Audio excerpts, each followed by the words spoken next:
navigate my way around. I guess I was going to speak from the rostrum. Okay. I thought I might talk to you from the rostrum. Look, good afternoon, everyone, and welcome, and thank you for coming. My name is Will Hutton. Apart from anything else, I've known Richard for over 40 years. I currently write a column for The Observer. I'm the principal of Hertford College in Oxford. But that's enough of me. This is the man you've come to hear. Richard, the first thing, I won't mention this again, but I do think that he is a tribute to his own philosophy. He is going to be nearer 90 than 80 in 6 weeks' time. And I know that when he serves to your backhand, it's as lethal as it was when I first started playing tennis with him 40 years ago. Extraordinary man. A combination of kind of his geniality and integrity shines through. And when he gets his teeth into something, he is unbelievably persistent. He was unbelievably persistent in the 80s and 90s about the need to reform Britain's labour markets, and actually to the extent they are well functioning and amongst the best functioning in the world is arguably down to this man. And then he took up a different baton in 2005, publishing the first of his books on happiness. That was followed up some years later by a kind of focus on Thrive, on the psychological dimension of happiness. And now there's this third volume. One thing I'm going to ask him, actually, just to pre-warn you, Richard, is why now and why a third book? He is, you should also know that he's a founder and co-director of the Centre for Economic Performance at the LSE, which actually, I'm going to be slight hyperbole, but I think it's fair. The centre is, I think, the best centre for practical, empirical, evidence-based economic research in the country. And member of the House of Lords. But this event is being recorded. It's live and live streaming. So you can all join in. It's hashtag, RSA, happiness, if you want to get in the Twitter conversation. And I think, Richard, you should go to the lectern and go for it. Thank you very much. Well, thank you all very much for coming. I suppose some of you are foregoing your lunch, which reminds me of a conversation I had with our young granddaughter once about her brother and how much she loved him. And then she said, in fact, if he died, I would cry even if I was eating lunch. So the fact that lunch is so important and that you're foregoing it touches me. Will, you said, why now this book? This book is about how we can be happier. And that's a little different from the previous original book that I wrote, which was more about why we are happy, because so much more evidence has accumulated in the last 15 years of what we can do. So there's evidence on what makes people happy, but there's even more important now, experimental evidence on things that have been evaluated to make people happier, and yes, they do it. So that's what this is about, how we can be happier. And I think that there are really two main parts to that. Yeah, that works. So the first step is that we have to have a different culture from the prevailing culture, and we have to have a different goal. And the second step is that we have to use all this rich evidence that we now have on how to achieve that goal. So let me start with the culture. I suppose if you asked what is the goal which we're offering young people at the moment, it's basically personal success. Make the most of yourself, do as well as you can compared with other people, get better grades, get a better income. And of course, if your goal is a comparative one, and you look at the effect of that at the level of society, it's zero sum, because if somebody wins, somebody has to lose. And that's not great for the losers. But it's actually not great for the winners, because the stress involved in this rat race is such that we've got from the Gallup World Poll quite good series now of stress. Do people feel their life is stressful? And in spite of the fact we're so much richer previous generations, we are also more stressed, and that doesn't make sense. So what we need is not a zero-sum goal, we need a positive-sum goal where we're getting as much as we can of our happiness from not being better than other people, but contributing to their happiness. So that's the culture that I think we need.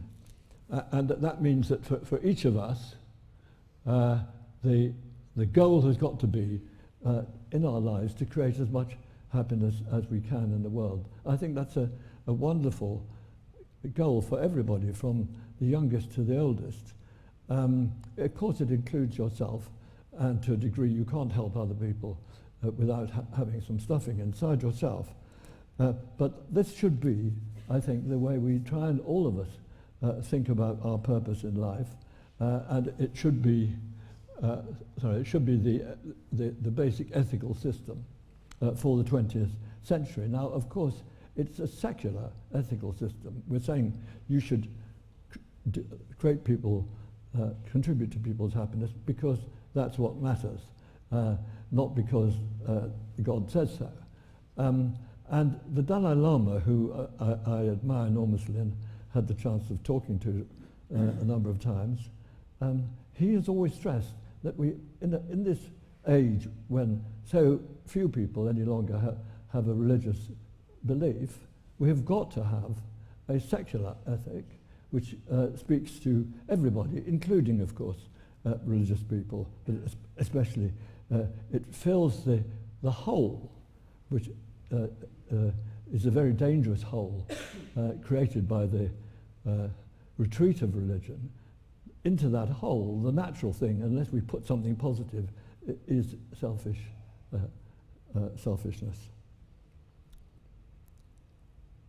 So that's the idea, but most ideas only take root if they have organizations that are carrying the idea.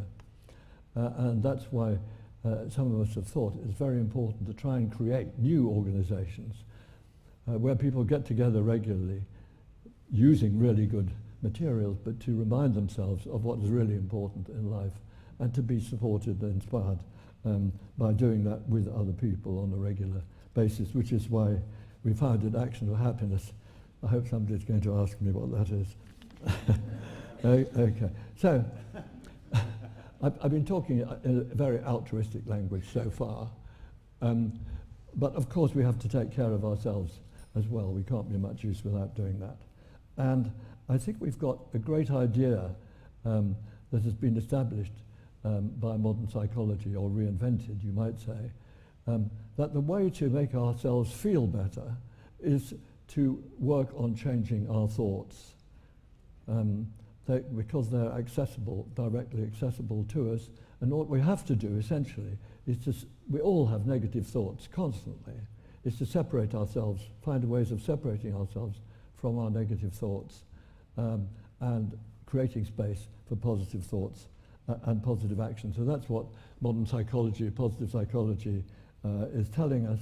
It's also, of course, what was said centuries ago in the East, and so we are getting also the same message carried on the practice of mindfulness and other Eastern practices, which can also be very, very helpful. But I want to talk mainly about the care of others, and of course that's partly in your personal life, but it's very importantly in your work life. And in at least half of my book, I'm talking about what different professions can do on the basis of experimental evidence to make people they touch happier.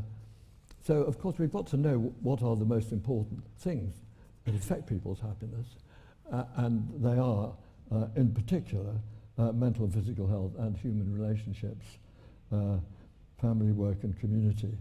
Income is also important, but less than those. And how do I know this? Because we've done a lot of work on it in our centre.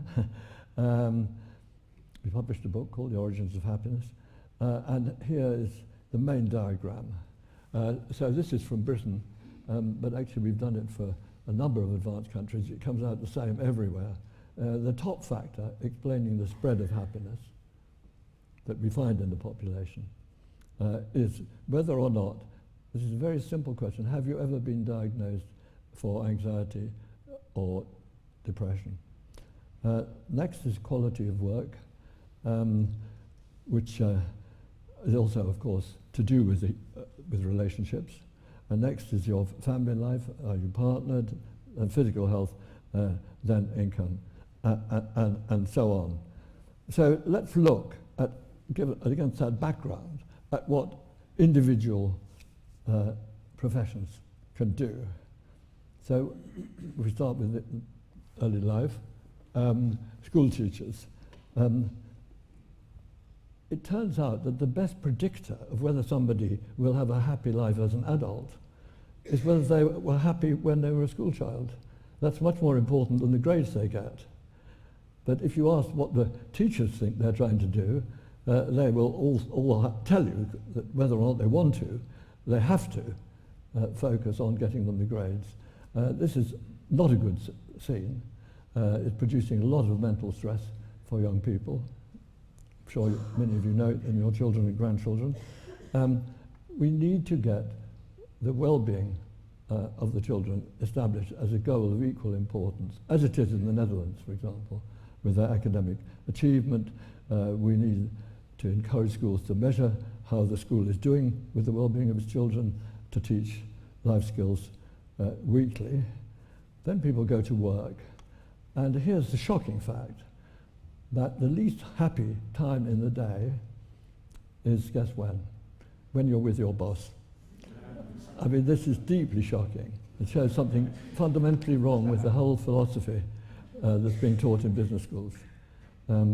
We've got to have managers chosen for their ability to inspire and not just to dragoon. And we've got to give workers more control over how their work is organised, and there are good methods of doing that, which we could talk about. Then, of course, there's the community where people live.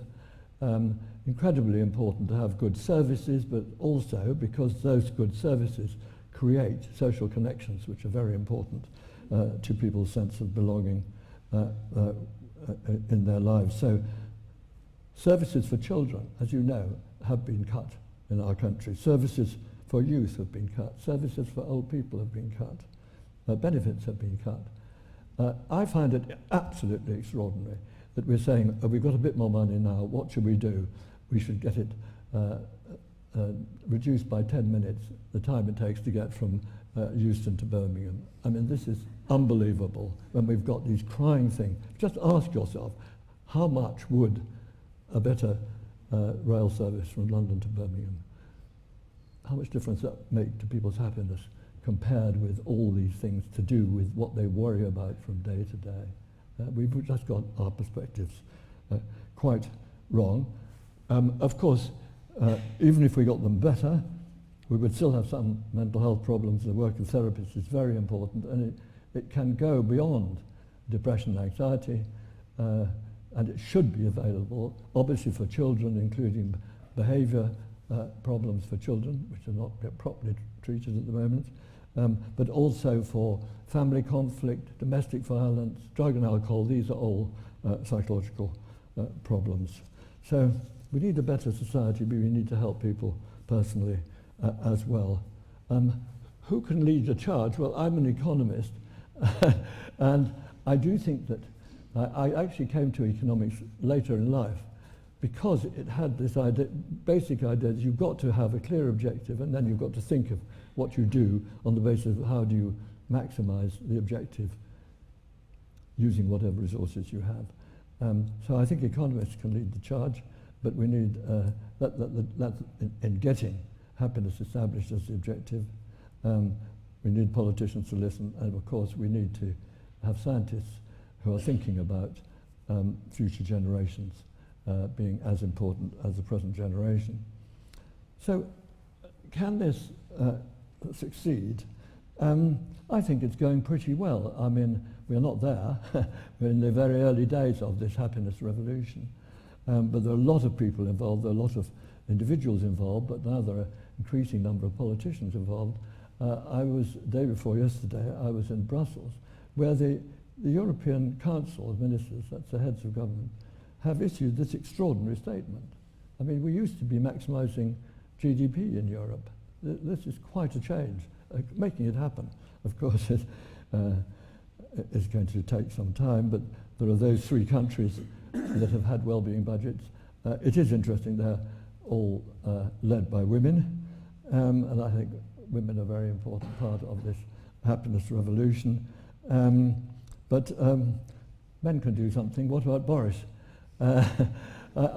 He could be the first Prime Minister to make well-being the goal of his government. And he's meant to be rethinking these things. Why shouldn't he do that?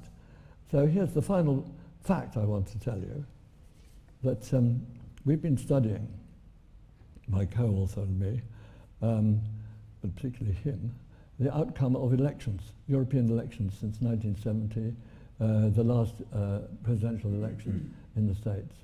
And guess what?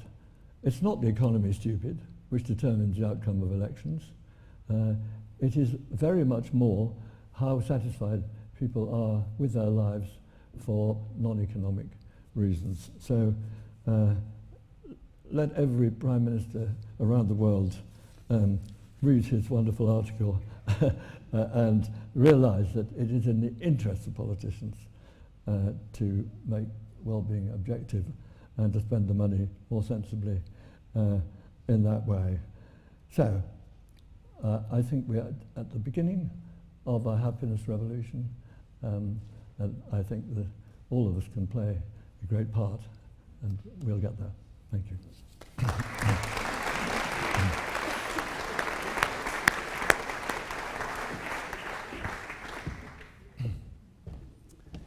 Admirably clear slides, I thought, actually. Yeah. Richard, first point, I mean, just as I was watching your slides go through, and I'm sure there's going to be points from the audience, and I'll just have a few questions, then we'll turn it over to you guys. You know, what spreading happiness in Britain? You know, first thing, mental health. Second, the quality of work, as my recollection. And thirdly, relationships. What I thought about it was, I thought it was kind of slightly passive. And you know, I'm very influenced when I talk about happiness, and I challenge audiences, and I always kind of use this kind of Aristotelian kind of definition of actually acting and using the endowment that the gods gave you, or whether you think you got your endowment of skills and energy, and you act on the world in some way to make it a bit better. And that is a kind of active way of making oneself happy, rather than slightly the kind of passive dimensions, which I saw up there. What's your reaction to that? I think actually the most original chapter in this book is the first chapter, which makes the distinction between whether you are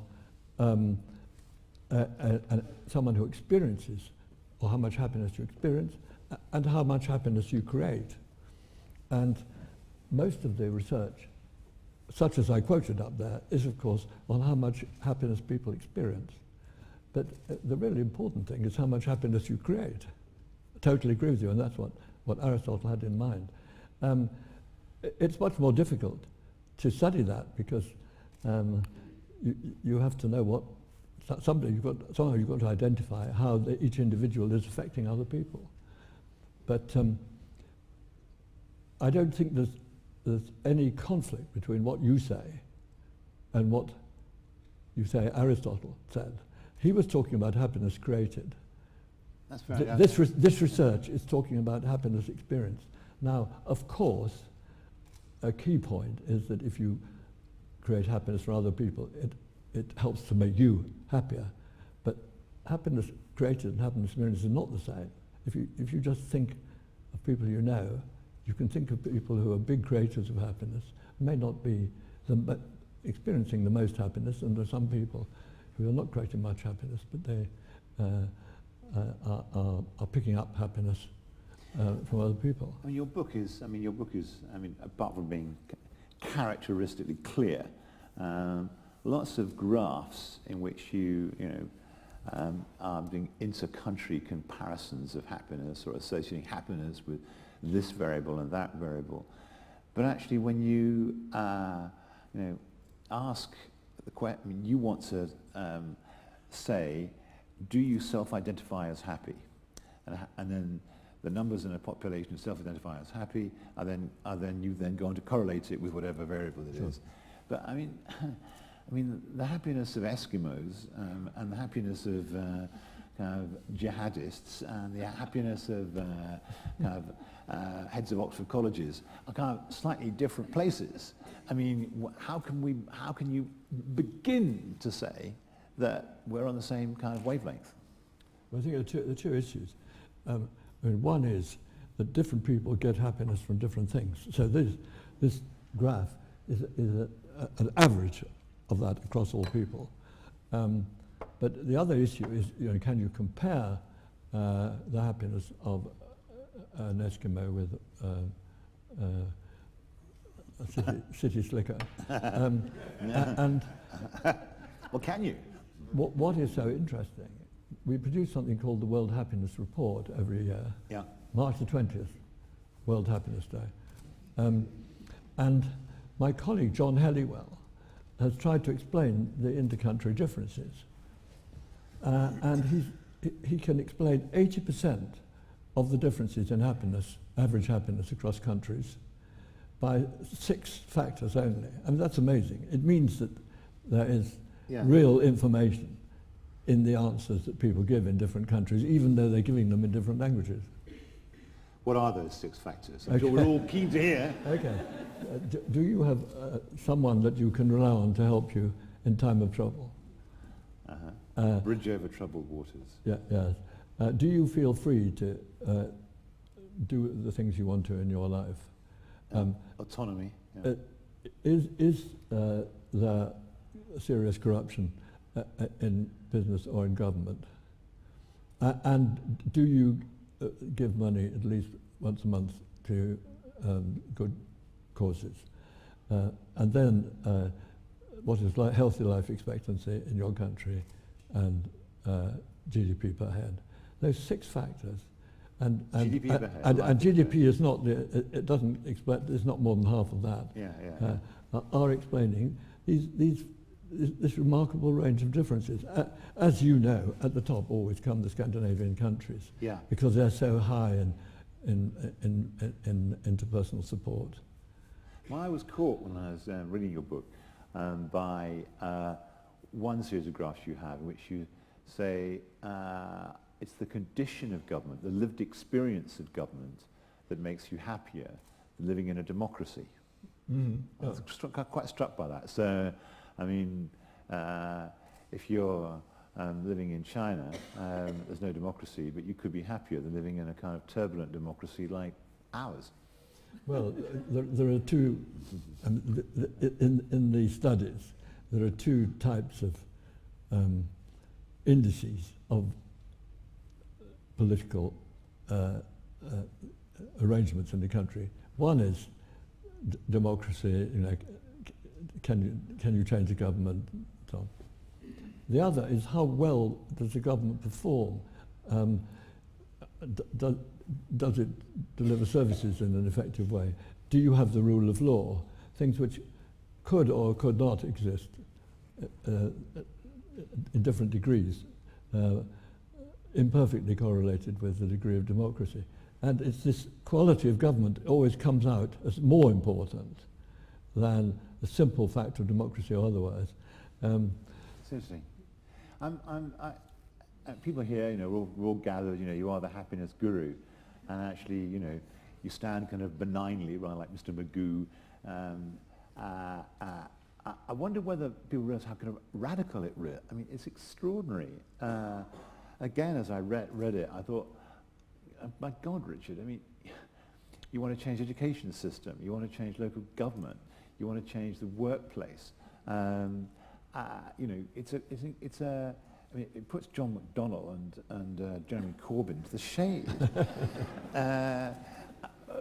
What kind of reaction do you get? Do people understand the kind of comprehensive call for change that you and your happiness colleagues are militating for? I think people, they sort of know, but they're not really willing to get to grips with it. And I think the reason is that people have a very peculiar idea of what things governments can do. I mean, as you know, before 1870, government didn't do anything about education even. Yeah. And, didn't do anything. Well, it's happening in other countries, yeah. I'm saying, whatever country. So it's a fact that people's idea of what government can and can't do changes enormously over time.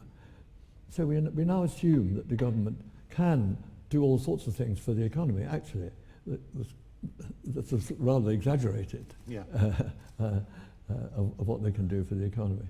They assume that anything to do with how you actually feel about life, what you worry about from day to day, is private matter. It's outside what government deals with. Why on earth would we assume that if the government had methods of helping you with the things you worry about from day to day, and we know what they are. I mean, they're not mainly economic things, they're mainly health and relationship things. If people recognize that the government can do things about this, why on earth wouldn't those move up the list to the top of priorities? Well, I mean, you pointed in your presentation to the European Council yesterday, saying that policy design should reflect kind of well-being rather than happiness, and I know that you have a bone to pick with well-being advocates rather than happiness advocates. But I mean, I'd like you to kind of talk a bit about that. But I mean, having come up with that clarion call, what would you expect to follow through from it? So 2 points: one, well-being versus happiness, and two, okay, they've made that statement. What happens now? Well, well-being is a weasel word, which is used to get more people on board.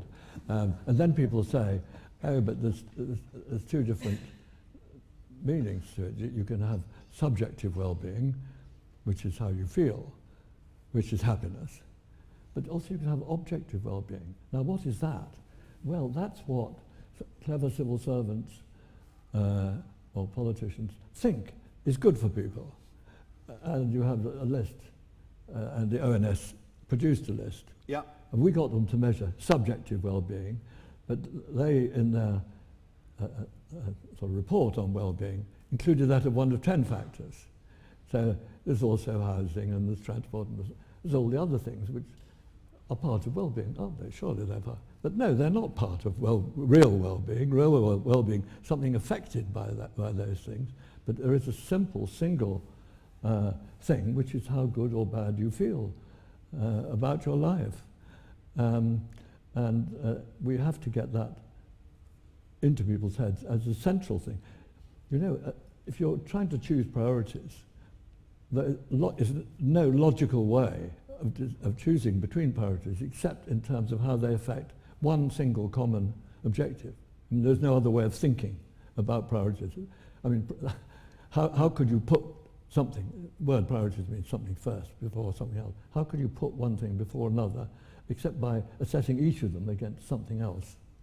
So there has to be a single overarching objective for any logical, coherent government policy. So that's what we have to get across to people. But they are using the well-being phrase, many of them, just as a sort of banner for the thing which they particularly want.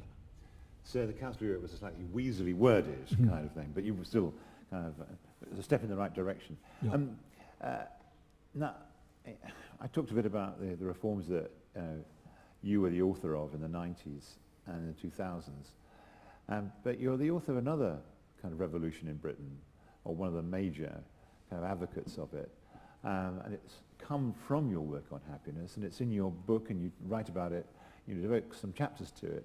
And that is the cognitive behavioral therapy as a solution to mental health difficulties. And you say that, and you said it this afternoon, that mental health is numero uno in the issue. By the way, let's just to have a show of hands in the audience. Has anyone in the audience either suffering mental health difficulties or knows someone in their circle of friends or family who have got mental health difficulties? Could we just have that happen? Includes me, by the way. And is there anyone who hasn't? Well, congratulations, you three. Well, that does speak to the, I mean, and I do think you have really, I mean, no one single-handedly kind of achieves change, but I do think you have been a major contributor to the discourse. Congratulations on that. How effective really, though, is CBT? Well, I want to say first, I am not a specialist in mental health. So what horrified me when I started looking at it was that NICE, from about the year 2000, were recommending treatments not only for each physical condition, but also for each specific mental health condition. And what was happening? The recommendations for the physical treatments were being carried out, and the recommendations for the mental health ones were just completely ignored. I mean, simply nothing happened. Just completely remarkable. So all I have done in British context is to press for the NICE recommendations for the treatment of the different mental health conditions to be implemented. So what are those? For anxiety conditions, CBT is recommended for all anxiety conditions. Is it where you teach your mind to kind of behave itself? No. they're very. I mean, David Clark, who I work with, is very keen to say that CBT means cognitive behavioural therapies, plural. Okay, yeah. Very, very, very different for PTSD, for obsessive compulsive disorder, for phobias, very, very specific.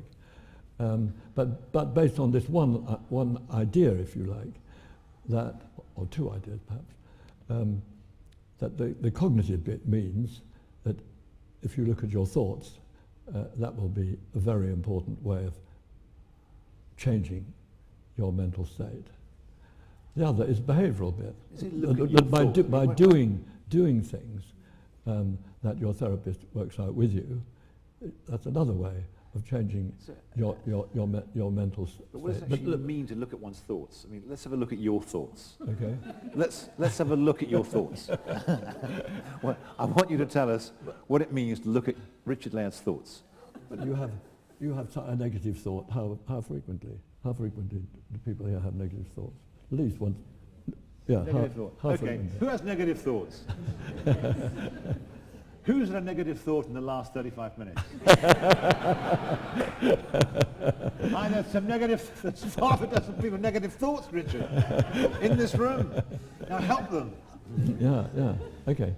But by noticing them and getting a mental habit of laying them on one side, you observe them, but you don't let them own you. Putting them on one side, you create room for positive thoughts and actions. Don't most people here have some form of mental procedure that they follow? I think, and people have always tried to find mental disciplines throughout the centuries, but this seems to be one that has a very much greater success rate. Simply, you of course, the way we've made progress with modern psychological therapy is by measuring people's states. And they answer a questionnaire, and in what we we've got established in the NHS, they fill in a questionnaire before every session, so that if they disappear, you know whether they were improving or not. We have the ability, therefore, to tell whether something is working or not. Yeah. That's crucial because, you know, a lot of therapists and counsellors in the past, you feel you're doing good, but you don't really know. And you persuade yourself that you're doing a pretty good job because you can remember A and B and C who really were improved, but what about the ones who didn't? With modern psychological therapy, you rigorously measure everybody and you see what difference it makes. And that's why many treatments have been rejected, which have been previously practiced in favour of those which pass the test. And it's not only CBT, it's interpersonal therapy for depression, it's couples therapy for depression, it's even brief psychodynamic therapy for depression. So it's sort of CBT obsession. Okay. A couple more points, and then we should throw it open to the audience to ask you some questions. Of course, there's one hanging chad, and you, because well, there's two areas actually to go, and I will go there briefly, and then in a minute or two we'll turn it over to the audience. I mean, you talked about we talked about psychological health, but a great part of this book is actually consecrated to what professionals and what people can do in various walks of life. Sure. I mean, talking the language of priorities, you know, you talk about the manager, you talk about the health worker, you talk about the teacher. Where would you put your money? Where would you put your effort in prioritizing making us happy? Well, I'm a member of an all-party parliamentary group on wellbeing, and we produced a budget. We're going to resubmit it for the next budget, but since there really wasn't a proper spending review last year. So it had four priorities. First was mental health, treatment. Second was promotion of well-being in schools. Third was transition of youth into society so that they feel wanted through proper apprenticeship systems and so on, which I've always been very keen on. And then the fourth thing you have to say is proper support for old people, both physical and social.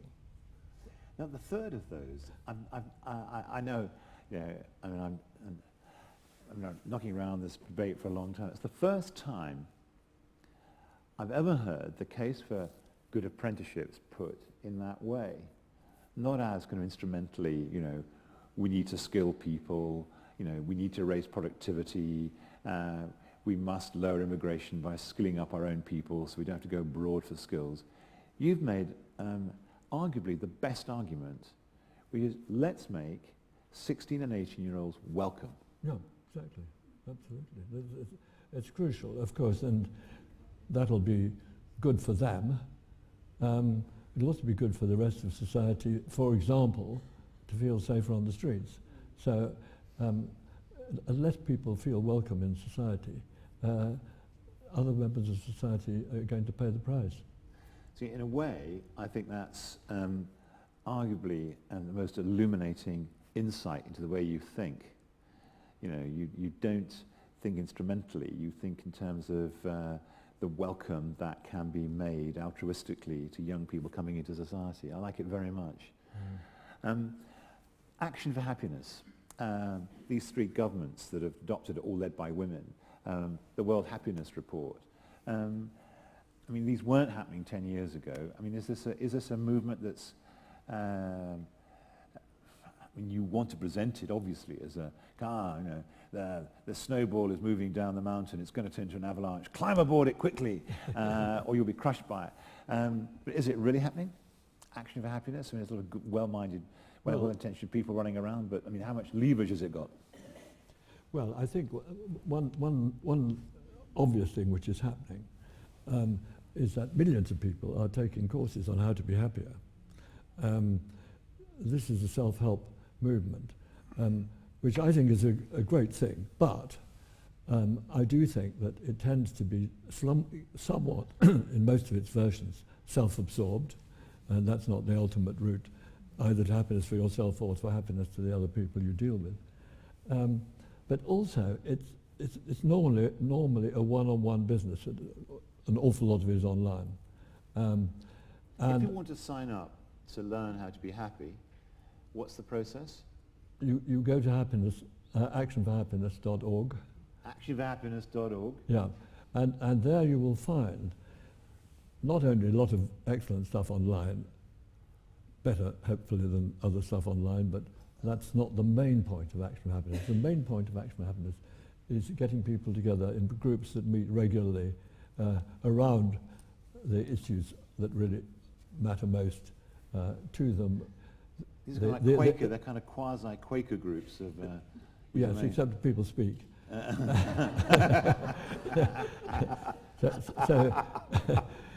Oh, good. There are really rather inspiring materials provided on a monthly cycle. Give us a flavour of what's the most inspiring piece? Come on, what's the piece that when we go online we've got to go to it, that's going to inspire us? No, I want to tell you how the most important thing that this movement is doing is getting people together in these groups. It starts, every group starts with an 8-session course, and that has been evaluated. And if somebody could put my slides back up. Yeah, there we go, thank you. Okay. I was amazed at this. I mean, I didn't design the course except the idea of having one. But it's a 100-page booklet, and you work through it in 8 sessions with other people. Then people are asked questions at the beginning and 2 months later as compared with a control group. And that is the effect of having taken that course. And you can see that it's a bigger effect than we get when somebody finds a partner or finds a job from being unemployed. And we don't know how long it lasts yet. we still have to do that. But I mean, it is remarkable that I think sort of seekers, we found a way of providing people who are seeking, of course, for happiness in their own lives, but they're finding they're getting it mainly through how, as a result of the course, they can find ways of creating happiness for other people. So, I mean, there's this woman, Jasmine, for example. She was on the stage. The Dalai Lama launched this course, but she came onto the stage with him, and she was a woman who had hardly been out of the house for 10 years, chronic pain, one of these chronic pain conditions. And somehow or other she happened to see this advert. She went, and she's now devoting her life, because she changed her attitude to her own pain. Her pain hasn't totally gone. I mean, your pain doesn't necessarily go, but you can change your attitude to your pain. That's part of what we were talking about before. Because of that experience, she is now working with other sufferers from pain to spread the message that you can actually become happier, even if you've got the pain. Brilliant. Okay, let's have a few questions. Now we've got 2 mics. Can you flag this? And let's take a lady in the front. So, and speak directly into the mic as close as you can to your mouth, because you. Thank you. I appreciated your talk, especially when you mentioned that one needs evidence to support a goal, which is quite active. And then you said that you suggested that we need outside support and to use it tangibly. But to me, happiness is just a word. Actually, it has got a lot of passive expectations in it. What do you think of words like maybe flow, gratitude, appreciation? Mm-hmm. If we don't have this, then we'll go to a childish entitlement. Okay. Go ahead. I think do them one by one. Yeah, I know we'll do one by one, yeah. No, very good question. I think of all those things that you mentioned at the end as inputs to happiness. And in fact, the Action for Happiness movement has 10 keys to greater happiness, of which all the ones you just mentioned are in the keys. My wife and I found an acronym for the 10 keys, which is Great Dream, and they include all the things you said. Okay, other contributions. Gentlemen there, and then I'll come to you on this side next, okay? You're very enthusiastic, so I'll come to you. So, Richard, I want to ask you about the 3 governments initiatives that you mentioned, the one in Iceland and New Zealand and I think Finland. Mm-hmm. Is there evidence that these initiatives are actually having an impact rather than just being a form of words, maybe a feel-good? As a result of that, are things actually changing in these countries to have deeper happiness, for example? No, it's quite interesting actually what they did. This is only last year that this started. And what they did was actually exactly the same as we did in this all-party parliamentary group. You thought of, suppose you had a smallish sum of money extra, what would be the top priorities to spend it on? So that's what all these 3 countries have done. And the programme we proposed would cost 10 billion, and it would just make such a difference. There are some things that make much more difference to things that really matter to people than others. Sorry, Richard, when you say 10 billion, is that the budget, the APPG on Well, wellbeing? the extra spending that are 4 things. Okay, yeah. Can't cost. There's a lady here who's very enthusiastic, and there's a gentleman at the back. We'll just come to you first, yeah. Yeah, I am enthusiastic because tomorrow is going to be a crucial day when Britain leaves the EU. Oh. That's gonna make you Some people are going to be celebrating, others will be plunged into deep gloom. Do you have any thoughts on those who are feeling very gloomy? So and then there's a chap at the back. Well, I didn't quite hear it. Tomorrow we leave the European Union. True. Have you thoughts for those who are full of gloom? Or alternatively over jubilant? What are your thoughts? And then this chap at the back. Well, my thoughts are, when all bad things happen, once they've happened, you have to accept them and get on with something else. You don't want to fight for Re-entry? ultimately, or closer alignment, or Not for whatever? the time. Not for the time being. You see, I think that's the We have British. we have to fight for a better version of it, of course. But I think for people who are directly, specifically affected, particularly industries and so on, I mean, they've got to fight like hell, obviously. But those of us who are not directly affected by it, except insofar as our whole country is, I think we should get on with some of the things I've been talking about. Except that there is a point here, which is a kind of relates to happiness. And I mean, those who are analysing why it happened, those who argued for it, Dominic Cummings, Matthew Elliott, all these people, wanted it very much. They really wanted it because it would, they thought, make them happy and make the country happy. But their desire kind of overwhelmed the desires on the other side. There's a kind of balance sheet of kind of want here and hunger for change that fell out one way. And there's a lot of people, like this lady who made the question, unhappy. Just want to shrug one's shoulders and move on after that? Well, I actually think that, going back to one of this gentleman's question, because in a funny way, when when the system is shaken up in a bad way, it can also create an opportunity to shake it up in a good way, because there's kind of a greater openness of mind. Let's hope. It may be quite wrong, and they may just be devils incarnate, but let's wait and see what chance there is of getting them to take the wellbeing agenda. The gentleman here. Richard, thank you very much for your talk and your campaign. Sorry, can you wave your hand? All right. He's in the back and corner there. All right.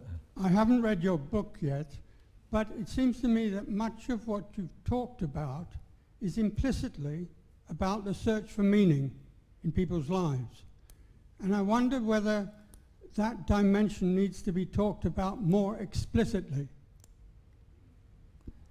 Sorry, what was that? Should you talk more explicitly about the search for meaning, because really that lies foundationally at your argument, which you're not openly acknowledging. Well, I'm saying that you get your sense of meaning by your activity to create happiness in the world. That's where you get your sense of meaning from,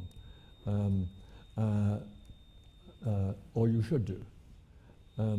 So that's essentially my answer to, what meaning, what's the best meaning that you can get in your life is to create as much happiness as you can. And I don't rule out playing the piano to yourself at all, but your sense of meaning comes from the contribution mainly that you make to the life of the community. Okay, come on, there's a gentleman here. Oh, there's a lady, sorry. You're just here in the middle. Sorry. I'm really interested in Hold on, there's a microphone coming. There's a mic coming. I'm interested in exploring what you said about apprenticeships for Sorry, can you 16 wait? to Wait, go on. 18-year-olds. She's at the yeah. Yeah, okay, Yeah, thank you. apprenticeships I can for see you. young adolescents. With the Apprenticeship Levy, which has created more apprenticeships for 16 to 18-year-olds, is the government doing anything to measure how this is helping them? So, okay. Is you want to welcome 16-year-olds into the workforce? Yeah. There is an apprenticeship levy, which is trying to finance better apprenticeships. What's being done to measure whether it's working, and in particular working in the way that you would hope? Yeah? It's a complete mess, of course. I mean, it's unbelievable how we throw the whole system up in the air every 2 or 3 years, and then we have to try and put it together again. I mean, how young people are meant to see a way forward if they're not going to university is beyond one at the moment. I've been arguing, and I think Will has been also doing, we must have a system where the progression for somebody who doesn't want to go to university is exactly like, or similar to what it is if you do want to go to university. You achieve one level, and that qualifies you for going on to the next level. And we just we've not got a system at all. I think the only way to deal with this is basically to think that we've got to get to something similar to the German system. That means that in the end, there has to be some sort of unified system of finance and a mechanism whereby a young person who qualifies at one level can automatically go on. What is that mechanism? It is that they carry the money with them, exactly like a student does on the academic route, until you have a budget which is uncapped and automatically enables the student who qualifies and gets a place at the next higher level, carries the money with them. We will never deal with this incredible injustice. I mean, this is one of the most flagrant injustices. Yeah, I agree with that. It's a total injustice. It's a total injustice. I always say there's 900,000 kids born every year. Half of them get, maybe 60% of them get GCSEs, and a third of them will go and do university, maybe 40%. What happens to the rest? It's an incredible system we have. Anyway, 2 more questions, then we'll wrap it up. Now, let me choose. Who's got, put your hands up really urgently. Okay, the chap here. And there's one at the back there. And so I should, yeah. What part do you think a job guarantee could play in welcoming people into society? Well, no, I've always believed in it. You said job guarantee. A job guarantee, Yeah, yeah. well, I've always believed in that. And in fact, my wife and I, but she did all of it, campaigned for a job guarantee right back in the 80s, and Will was involved also in this.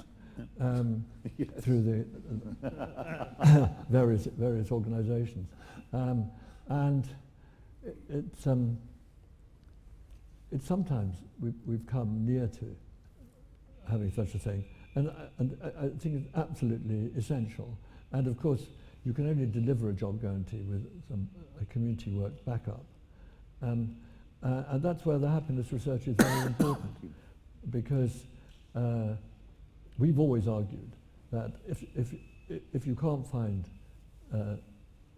work, quote, normal work, you should be offered community work in return for your pay, and you should be paid at the rate for the job. But you couldn't continue receiving benefits if you're offered community work. And the happiness research has been very important there, because there's been a big opposition to this from some trade unions and others, on the ground that, you know, you're forcing people to do things and that they're making them unhappy, and they ought to be entitled to live off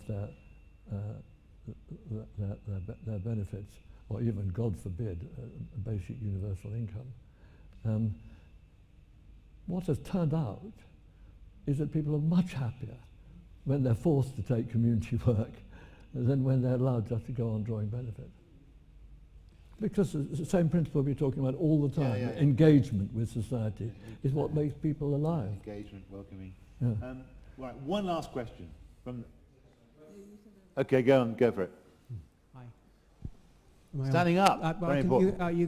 You can't see each other around the lectern. Mine's, it's a question of self-interest, really. You talk about employment being very high on the reasons for happiness. What about people who are not employed because of age, older people? And I'm not suggesting we should employ people forever, but people who are not in paid employment need honest endeavour of some form. So I wanted to make a pitch for your budget for something for older people to give them honest endeavour that keeps them having hope and contribution to society. And you've not really talked about that, and that must be a fair old chunk of society. The old. Yeah, being old, yeah. I mean, obviously, we should get away altogether from the idea that you have to stop work at a certain age. But if you do decide to stop work, I think volunteering is a hugely important aspect of a society. It's hugely important for the volunteer, and it's hugely important for the people who can benefit. But as I think you were suggesting, volunteering can not normally require some public money to help organise the system of volunteering, and that is one of the tragedies of austerity. That this is the area which has been cut so much by people who claim to believe in the big society. I mean, this is just complete misuse of priorities. All right. It's the clock strikes 1400, and we have to wrap it up. So thank you all very much. Thank you all very much for your great questions. Yes. Richard's going to be outside signing his book. It's a great pleasure to read.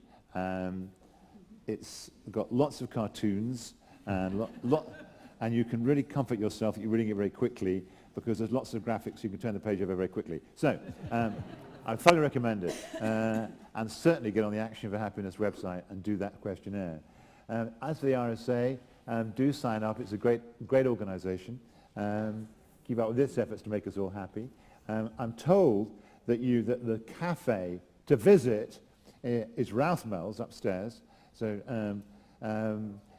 you go up there, and you'll doubtless be kind of set upon by RSA representatives telling you to join up. It's downstairs. It says upstairs here. Anyway, the briefing note wasn't that great. Anyway, the room was fabulous in every other respect. Let's give a round of applause to Richard. Thank you all very much for coming.